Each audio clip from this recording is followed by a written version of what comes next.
नमस्कार बंधुरा आमी दीपान्विता ओल्ड कुर्ती रिउजेर द्वितीय पार्टटा निये चले एलाम।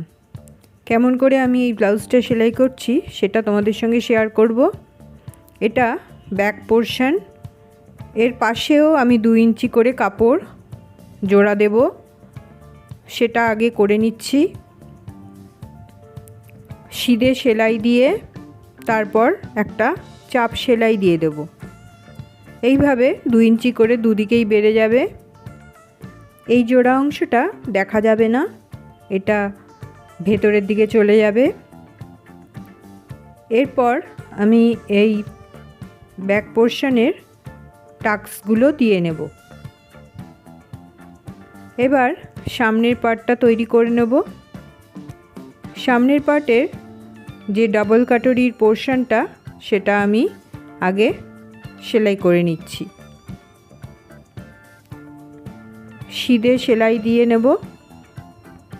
খুব একটা টানাটানি করা যাবে না, এতে কুঁচকে যাবে। হালকা হাতে সিধে সেলাইটা দিতে হবে।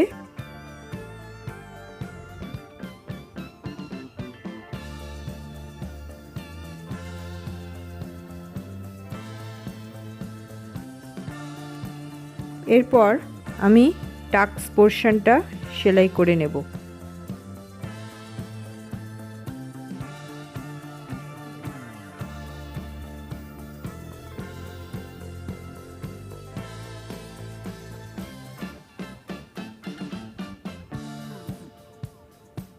ব্যাস এই কাটরি পোরশনটা হয়ে গেছে। এবার এস পার্টটাকে এই কাটরির সঙ্গে জোড়া লাগাবো। হালকা হাতে এখানেও কাজটা করতে হবে, খুব বেশি টানাটানি করলে কুঁচকে যাবে। হালকা হাতে আস্তে আস্তে সেলাইটা করে নেব।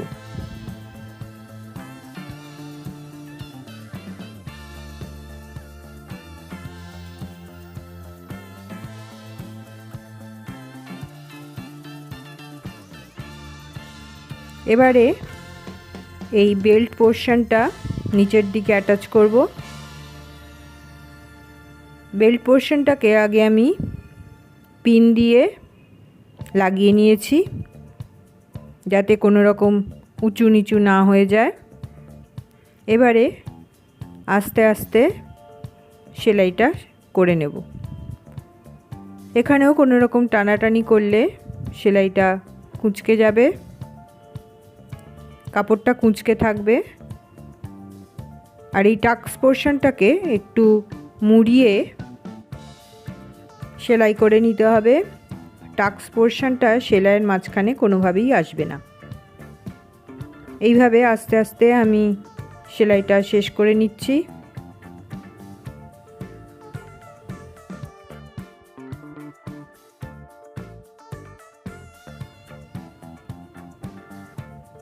এবার একটা চাপ সেলাই দিয়ে নেব। এতে এই বেল্ট পোরশনটা খুব সুন্দরভাবে পেতে থাকবে। এই বেল্ট পোরশনটাতে আরেকটাও চাপ সেলাই দিয়ে নেব, 1/2 সেন্টিমিটার দূরে। দেখে নাও কেমন করে এটা করলাম। দেখো এইভাবে আমি দুটো ফ্রন্ট পোরশনই সেলাই করে নিয়েছি। এরপর আমি তোমাদের বাটন পট্টি সেলাই করা দেখাবো, হাতা লাগানো আর ফ্রন্টের গলা এবং ব্যাকের গলাও সেলাই করা দেখাবো। তাহলে তোমরা এর নেক্সট পার্টটা দেখার জন্য আমার চ্যানেলটাকে সাবস্ক্রাইব করে রেখো।